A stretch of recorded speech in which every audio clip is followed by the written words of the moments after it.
Assalamualaikum warahmatullahi wabarakatuh. Mari berbudaya, karena budaya merupakan cerminan jati diri bangsa.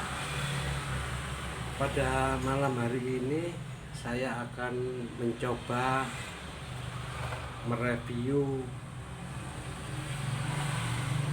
bukan tosan aji, tapi jenis dari senjata tajam. Kebetulan ini adalah bayonet Arisaka. Jadi kalau lihat dari katanya Arisaka, ini merupakan bayonet yang diproduksi oleh Jepang. Tentunya pada masa-masa perang kemerdekaan, atau ini bisa saya katakan bahwa bayonet ini adalah bayonet Arisaka Jepang WW2, World War 2. Jadi pada saat perang dunia kedua, jadi kita tahu bahwa bayonet itu adalah semacam pedang atau sangkur yang ditempatkan pada senapan. Jadi proses bayonet ini biasanya dipakai taruh di senapan. Ya, ini juga karena ada kearifan lokal saya rasa. Jadi mungkin bayonet ini sebelumnya milik tentara Jepang, kemudian ketika beralih ke orang kita, atau mungkin pejuang, atau mungkin pahlawan-pahlawan yang telah gugur kita, itu ada dirampas, sehingga bayonet ini sebelum saya mahari sudah digunakan oleh penduduk kita. Kita lihat dulu bayonetnya. Jadi tampak luar dulu. Jadi untuk bayonet ini memang ada perubahan. Jadi tidak tahu apakah sudah dirampas itu dilakukan perubahan, karena untuk handle-nya ini bukan handle orisinil dari bayonet ini. Ini lebih ke penggantian handle untuk bayonet. Kebetulan handle ini ada bermotif singa atau harimau, atau umumnya kalau orang-orang Jawa ini entah itu singa, entah itu harimau, biasanya menamakan macan. Jadi untuk handle-nya ini handle ukir macan, dan ini juga dilapisi kuningan. Kalau kita lihat mengalami perkaratan atau patina, jadi kita tahu untuk logam kuningan atau tembaga biasanya proses berkarat itu berupa warna-warna hijau seperti ini. Kemudian untuk sarungnya ini dari besi, saudara. Ini dari besi sarung bayonet ini. Kemudian di daerah sini ada coakannya, ya ini. Jadi ada coakannya karena peruntukannya biasanya dipasang di senjata atau pada senjata laras panjang. Jadi tujuan pisau pada senjata itu biasanya untuk memperpanjang dari posisi senjata tersebut. Biasanya dipakai pasukan infanteri pasukan infanteri, pasukan tempur yang berada di garda depan. Nah, ini akan saya buka jenis bayonetnya. Jadi untuk darah ini sekaligus juga bisa dipakai sebagai awalan untuk membuka bayonet ini. Jadi kita tekan tangan sebagian, 4 tangan memegang handle, 1 tangan mendorong darah ini yang ada cowakannya, ini ada handle-nya ini. Jadi ini lebih mudah dengan cara tersebut.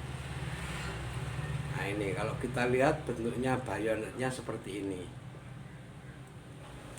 Dari referensi yang saya baca, ini bayonet tipe-tipe ini kemungkinan diproduksi pada tahun 1897 sampai 1945. Untuk pasukan Jepang sendiri biasa menamakan bayonet ini tipenya T30. Dari referensi juga saya baca bahwa T30 itu menunjukkan tahta dari Kaisar Jepang saat itu. Jadi Kaisar Meiji yang merupakan ayah dari Kaisar Hirohito. Nah, seperti itu. Di sini kenapa saya bisa memastikan bahwa ini adalah bayonet Arisaka Jepang pada masa Perang Dunia Kedua, karena terdapat identifikasi, yaitu sebelah kanan dari bilah ini terdapat marking seperti ini. Nah, itu ada marking lingkaran terluar besar, kemudian ada lingkaran yang lebih kecil, dan ada lingkaran lagi yang kecil. Darah ini lingkaran besar, kemudian ada di dalamnya ada 2 lingkaran besar dan kecil. Di sini dari referensi yang saya baca bahwa ini menunjukkan pembuatan atau pihak pembuat dari bayonet ini.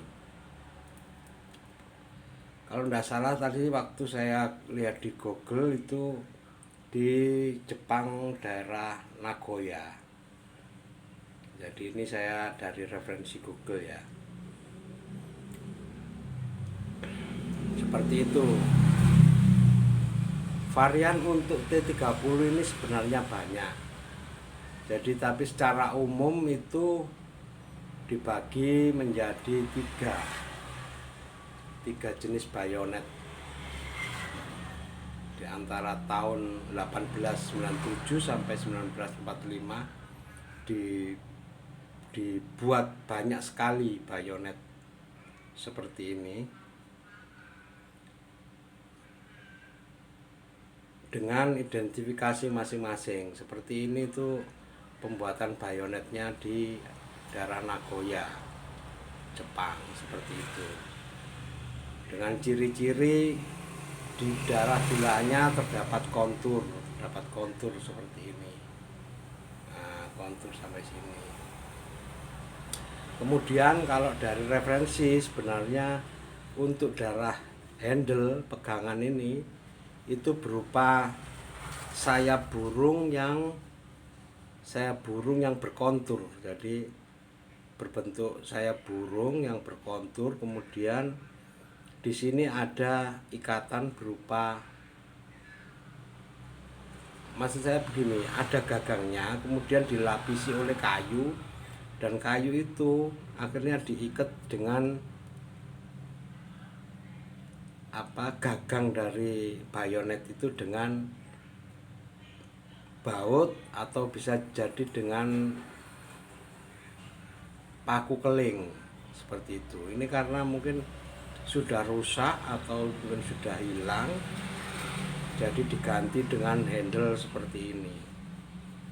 Kemudian di daerah pegangan sini ada pengaman. Pengaman itu berupa apa kalau di keris itu semacam ada gonjo atau karah. Kalau di pisau-pisau itu ada karah yang berbentuk gini untuk melindungi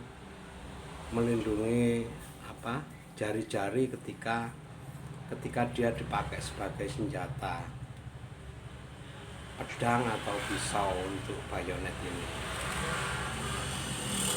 Jadi ini sudah banyak perubahan, terutama di daerah handle dan di daerah pengaman sini. Termasuk ini tidak saya buka tadi, belum sampai saya buka seperti apa bentuk pegangan dari bayonet ini. Jadi dari ciri-ciri yang ada ketika kita melihat referensi dari Google, kepastiannya ya cuma ini tadi. Jadi tanda ini menunjukkan bahwa ini adalah bayonet Arisaka WW2, jadi World War II, jadi semasa Perang Dunia Kedua. Sangat mungkin jadi ketika pasukan Jepang menguasai Indonesia, karena kita tahu saat Perang Dunia Kedua itu Jepang itu hampir di seluruh Asia Pasifik, bahkan mungkin juga saat itu ada proses konfrontasi juga dengan Rusia selain dengan sekutu. Dan datangnya pasukan Jepang ke Indonesia sebelumnya juga dianggap sebagai saudara tua yang intinya juga akhirnya menjajah kita dengan kondisi penjajahan yang lebih keras. Kebetulan ini saya memahari dari saudara saya di Blitar, jadi kemungkinan juga bisa jadi ini adalah bayonet yang dipakai untuk melatih cikal bakal tentara Republik Indonesia yang saat itu dilatih oleh Jepang ya, mungkin daerah tentara peta ya, mungkin saya katakan mungkin, karena dapatnya saya ini dari saudara dari Blitar. Ya, ini saya tampilkan untuk bayonet ini. Pertama saya tunjukkan markingnya, kemudian kondisi bilah dari bayonet ini seperti ini.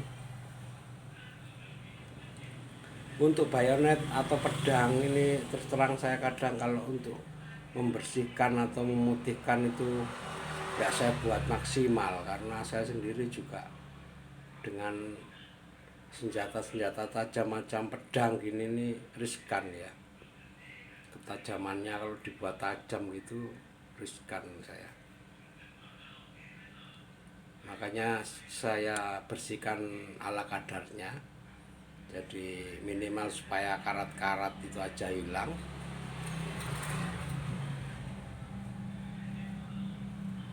Sehingga bisa awet gitu ini. Jadi ini kondisi warangkanya. Jadi ini dari besi saudara, dari besi. Konon pertama pembuatan untuk bayonet Arisaka ini warangkanya dari besi, kemudian karena pertimbangan ekonomi atau mungkin pembuatan yang terlalu banyak dirubah menjadi bahan semacam kulit atau resin kalau tidak salah, kemudian yang terakhir dari bahan kayu. Jadi untuk yang pertama ini dari besi bayonetnya ini. Ya mungkin itu dulu yang bisa saya share informasi dengan rekan-rekan, teman-teman, dulur-dulur, untuk menjadi pembelajaran kita mengenai bayonet yang kebetulan ini adalah bayonet Arisaka Jepang Perang Dunia Kedua. Mari berbudaya, karena budaya merupakan cerminan jati diri bangsa. Wassalamualaikum warahmatullahi wabarakatuh.